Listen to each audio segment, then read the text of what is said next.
Hello, everybody, and welcome to Carl and Heather Present, the podcast about how to be married to somebody who is nothing like you. Today's episode is brought to you by Behold Women's Gathering, an amazing women's conference that's happening February 7th, this Saturday. It's not too late to get tickets. Register today at beholdgathering.com. Today, we're talking about 3 essential conversations that you need to be having with your spouse. Let's get into it. Oh, don't you know it's Carl and Heather Present Marriage Podcast. Hello, love. What's up? Hey, how are you? I'm doing awesome. Good. How are you?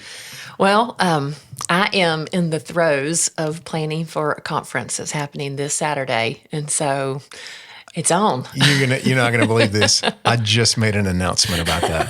What? Yeah. How does that happen? It's Behold Women's Gathering. Oh my gosh! Yeah. They're sponsoring this podcast. We're so thankful for that. Yeah. No, here's what I will say about that. Obviously anybody who works with deadlines and events and that kind of thing the week of can tend to be crazy. However, the team that I'm a part of is so efficient and prepared and prayed up and excellent at what they do. Everybody's running in their own lane. It is a joy for me. I have watched you guys work this year, Yeah. and it is like all stars at every position. Yeah. It's unbelievable. And just to add one more word of encouragement, if anybody is thinking about coming to Behold, this might be the best year ever. Yeah, come on. I feel it. So anyway, how are you? What's up with you in your life? I mean, I know we live together, but tell everybody we else live what's together, happening. sleep in the same bed. That's nice. So we know a lot about each other. Yes. I'm doing good. Kicking off my whole world here in Nashville is likewise worship, where I encourage and bless worship leaders and try to be a word of encouragement, a place of help, resources, wind in their sails. Yeah. So I do that here in Nashville, likewiseworship.com if you want to know more about that. And you and I are busy speaking to married couples this spring as well. Where are we going? We are going all over the place. Let's look at it. Okay. So we've got Tulsa, Oklahoma, Lake Tahoe, and Appleton, Wisconsin, Sheridan, Wyoming, Long Island, New York. All that's coming up in the spring. Check out carlandheather.com if you want to know more.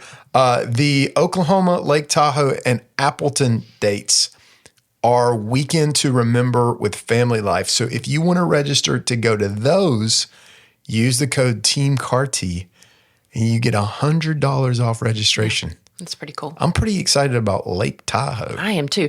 I'm curious if the people from Long Island are going to think I have an accent. Will they? I don't think you need to be curious. I think you can pretty much just be like, wow. Right. Yeah. Well, I remember living in a small town when somebody would come in from the north or the northeast in particular. People would say, "You ain't from around here, are you?" Yeah. And I feel like that's going to maybe be the Yeah. sentiment when we're in Long Island. But Yeah. I am so excited about being there. We're going to have a good time. Excited about the people. If anybody out there wants Heather and I to come speak at your event, your marriage event, so like the Wyoming thing and the Long Island thing, they're marriage events that we've been asked to come speak for at churches. If your church is putting on a marriage event and you're looking for a speaker or two Yeah. that has a cool podcast, I'm just going to go ahead and tell you, you need to go to carlandheather.com. Go ahead and do it. Go ahead Book and do it. that junk. Okay. Well, I want to tell about what we're talking about today. I want to talk about that and why we're talking about it.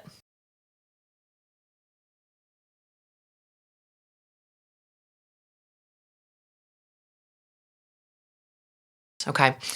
And Ford Flex. Ford Flex. We love that Ford Flex. 220,000 miles. Affectionately known as the Mambulance. Yeah. Yes. And so he called me the other day and he said, "Mom, do I need to get the oil change in this car?"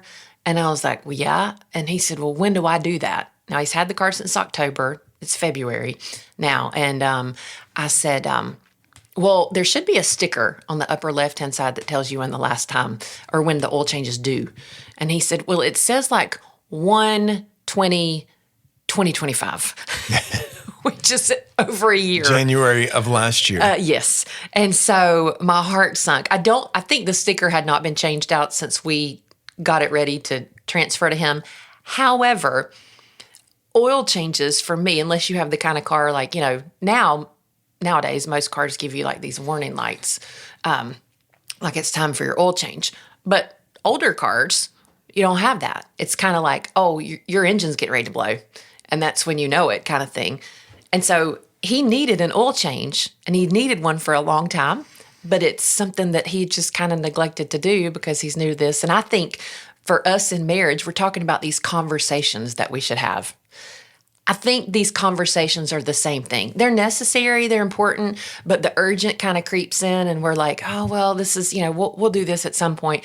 And then you just forget about it. Before you know it, it's been a year and you're like, oh, crap, I hadn't changed my oil, kind of thing. Right. And so these are not the only conversations that you need to have, but we think they're 3 really good conversations that you should be having on a regular basis.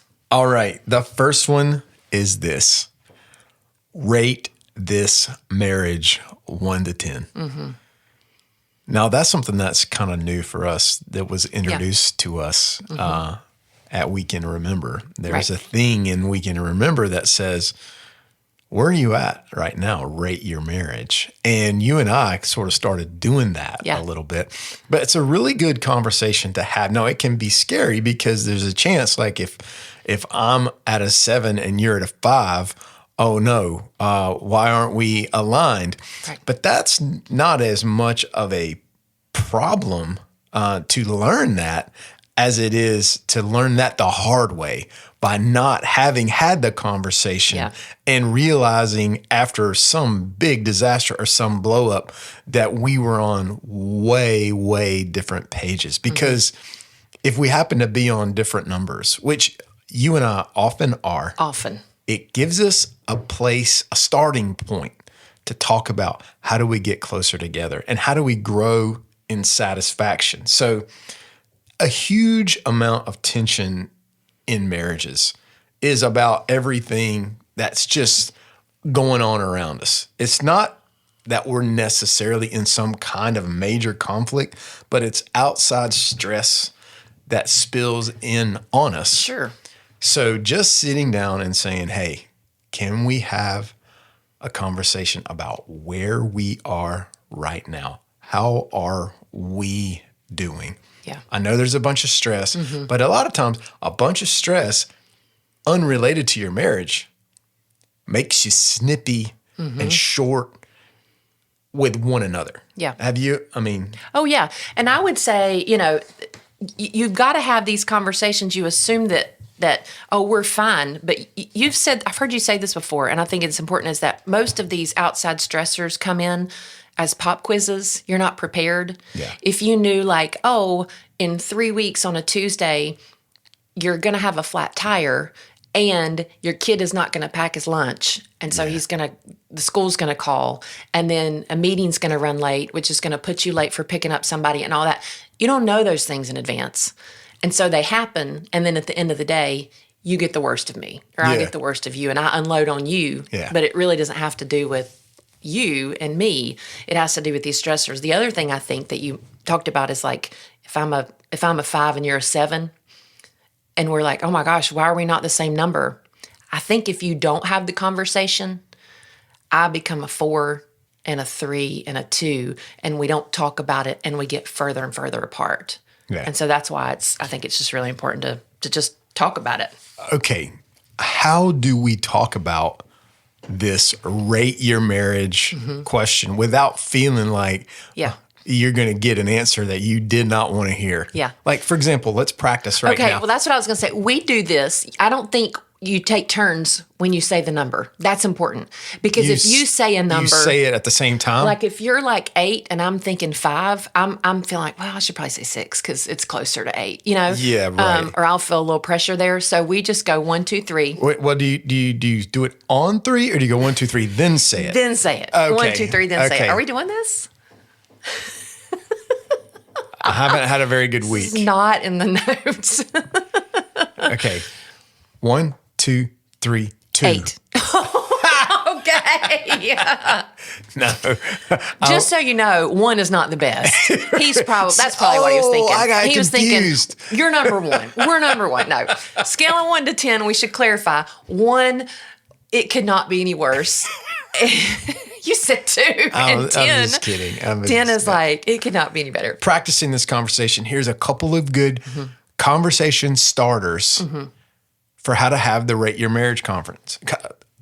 For how to have the Rate Your Marriage conversation. Did we just come up with a conference? I think we did. Rate Your Marriage Rate conference. Your Marriage conference. I don't know. Come in at a 2, leave in at 8. Oh, I love it. Okay. We call Okay. that marriage conference name. Okay, go ahead. RateYourMarriageConference.com. Good conversation starter. What's been heavy for you this week that I might not be seeing? It's a good question. That's a way to get into that. What's been heavy for you this week that I might not be seeing? Yeah. Do you want me to ask you that, or you want me to go to the next one? I want you to go to the next one. Okay. I was like, I'm not sure. How can I be for you this week? So that's just not like in theory. It's like practically. I mean, it could be like, you know what? You could take on meal planning this week. How can I practically be for you? And then how can I emotionally be for you this week? What are things weighing on you emotionally that you need help with, or that like I could carry that load for you? Awesome. Last one. What would support look like right now? What do you need from me? I think that's a good question because for me, sometimes I don't know that. And when you ask me that question, I have to stop and think, what would that look like? What could I, because if you're used to being self-sufficient, I think this is one of the ways I think we're kind of alike in that we can kind of pull our own weight and, not say anything about your weight or mine, but Thanks for bringing that up. it gets a little heavier as we're getting older, but we can do that and be self-sufficient, which is can feel like an asset, but sometimes quite a liability. So to sit and think, what do I need? How can you lighten the load for me? What would help in that way? So first conversation, essential conversation that couples need to be having is rate this marriage. Yep. In episode 34 of this very podcast, there's an episode called, episode 34 is Intentional Connection. It's our guest, Stephen Amber Alverson. They talk about their practice of doing this and checking in with each other. So that might be an additional place to listen to somebody who has worked really hard at doing something like this. Yeah, that's great. Okay, let's talk about the next one. Next Okay. question. Can we talk about sex? I'm glad you brought this up. Right. And here's the thing. Can we talk about sex? Not can we have sex? That's part of the talk. But can we talk about sex? I love statistics. What about sexy talk? Now, you can do sexy talk too, but that's not the question. Can we talk about sex? I love numbers, math, and science. I love it. There is a study that notes that couples who talk about sex tend to have more sex. Couples who talk about sex tend to have more sex. I like that. That study was written by Salt and Pepper. Let's talk about sex, okay? Yeah. It was like, hey, we've got this hit song. We also back it up with science.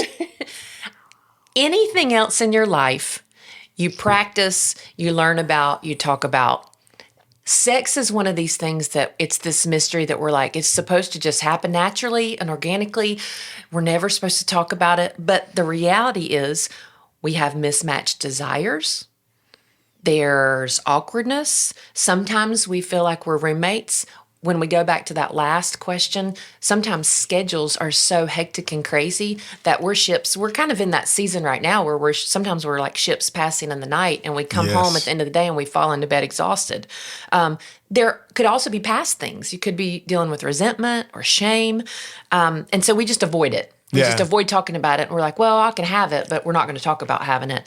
And so the good question would be, well, what do we talk about? Like, because if I were to sit down with you, I need some prompts. I need somebody to say, well, what are questions that I could ask my spouse? And so these are not like, okay, let me start with this question. I'm going to take notes. And then, it's not clinical. It's not scientific. This is just like, hey, I want to connect with you. Yeah. How can we do that better?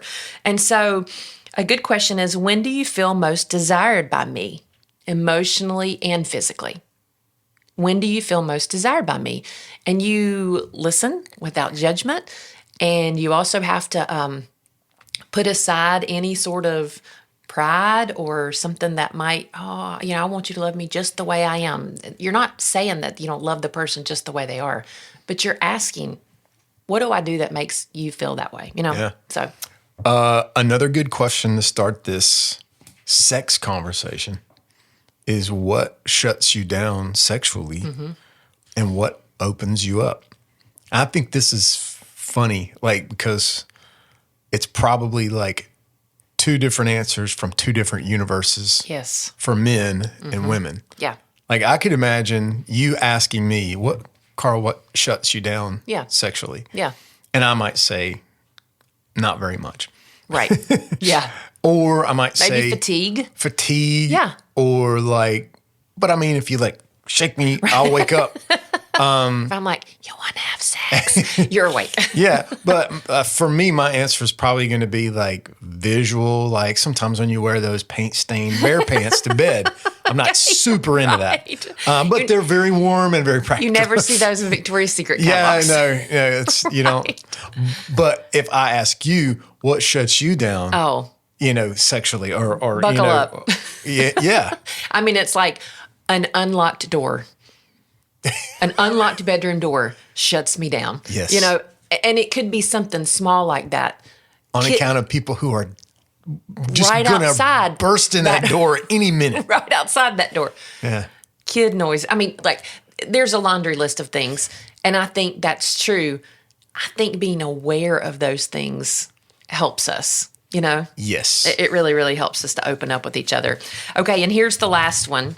What's one small change that would make intimacy feel safer and more fun? There's two parts to that question. Okay, one small change that would make intimacy feel safer and more fun. I think it's crazy to think that there's this act that you do between two people. We never have a conversation about variation and switching it up and making it interesting. But the expectation is it's always going to be like the 4th of July and fireworks. Right. That is an unrealistic expectation. We have got to have conversations about, how do we shake this thing up? How do we mix it up? How do we make it more fun? But not just in my mind how I make it more fun. What would you imagine would make it more fun? Yeah. And then me listening to that and responding to that, and same for you. And then in the same way, I think this might be a little more important, not exclusively, but a little more important to women, about how can we make this feel safe? How can I feel? I mean, going back to the last question, a locked door is a great way for me to feel safe sexually. There are some other things too, but that is one of the ways. And so how can we make intimacy feel safer? How can we make it feel more fun? Here's just real quick, 2 simple practices, okay, for you to do during the week. Have a daily non-sexual affection ritual, okay? That's a mouthful. Daily. We do a 6-second kiss or a 10-second hug. We've been practicing that for a while now, and I love it. And it's non-sexual. It doesn't hey, you're kissing me and then we're going to go have sex. It's it's just in front of our kids, whatever, we're just hugging. But 10 seconds is a long time to hug, and I love it. And then second, a weekly intimacy check-in. Not necessarily weekly sex, but just how are we doing, and maybe asking each other these questions. So that's the second question. Very good. All right. How many conversations we got? 3 essential conversations. We have 3. The first one is rate this marriage. Yep. The second one is let's talk about sex. And the third one is what we're calling divide and conquer. Yep. And it's a conversation about roles, kind of the life of the home, the life of what's going on, parenting, stuff like that. Everybody has a complex life. Everybody's life is full of complexity. We have jobs, we have children, we have friendships, we have extended family relationships, we have home maintenance stuff. any one of these things can be overwhelming, especially if we haven't taken time to just sit down real quick and say, all right, who's doing what? Right. That can be in a micro sense, like along the course of a week, or it can be in a macro sense, like along the course of a whole lifetime, together. It's like, hey, you're good at X, Y, and Z. I'm good at A, B, C. I'm going to take on the ABC responsibility. You got X, Y, Z. Right. I'm here to support you, but I know your strength is in that area and I trust you. That's your role. Yeah. That's why we think having this conversation on a somewhat regular basis matters, because life changes. Yes. Things change. A person's capacity can change. So we need to keep checking in on this. We talk about together on purpose all the time. In the soon to be released New York Times bestselling book, Together on Purpose by Carlin de Carty, we identify roles for impact because we're together, but if you try to fix my weaknesses and I try to fix your weaknesses all the time, we get in this doom cycle of just being disappointed. But if I say, hey, that's your role, this is my role, and you're not trying to fix how I do my role. I'm not trying to fix how you do your role. We're saying, hey, you're good at this, I'm good at that. We're going to join forces to make this family elevate because of our strengths. A very common slow burn resentment in marriage is unspoken expectations. I've heard the story many times. It's the old adage of why don't you know? We expect each other to read minds. I'm not picking on women per se, but all women are terrible. You're definitely going to have to edit that out. Okay. No. Like the desire to be seen and known intuitively seems to be present without saying, hey, this is what I need from you. Right. Would you give me this? Right. Now it's very romantic if someone just intuits, like, I know you, I see you. All I had to do was hear you breathe and I know everything about you. That's super romantic. Right. Also super unrealistic. Sure. So expressing what you need and what you need help with, and like, hey, I remember a time in our marriage when I didn't even know it, but you were struggling under the weight of doing our bills and managing money. It was a very unintentional way that we found our way into you doing the bills, because you're good at math. Basically, that was the thing that we decided. Oh, well, you're good at math and numbers, and so you would do that. And I'm more of an organic person when it comes to numbers. Like, it could be in this area but that's not necessarily great. But I remember one time you came to me and you were like, hey, this is killing me. I cannot keep up with this. I need your help. And I had no clue that you were struggling with it until you said, I need your help. Right. And it was at that point when I said, I'll take it. Let me take that off your plate. Let's switch roles. You've been doing this. Let me do that part for a little while. Yeah. And I think I remember that season. Here's what I want to say going back to what you said about making your needs known, is that the response for whatever spouse, whether it's the husband or the wife, has to be open to that. Even if your initial thought is like, I'm already doing so much, I can't take that on. Like, if one person is going to be brave enough to express their needs, the other one has to be open to listen and try to be understanding versus because the best way to shut down your spouse is to say, well, I already, I'm doing this or that or whatever, and I can't, how can you expect me to do more? Yeah. I think we can't pigeonhole each other into certain roles either. When we were first married, you were on the road. And so when you were home. I was going to stop you. Did you say pigeonholed or pigeonhole? I think is it hold or hole? It's whole. Where's the word from? Pigeonhole. It Like, are you? Well, is it like past tense? You We hold can't a pigeon. pigeonhole. I have no idea.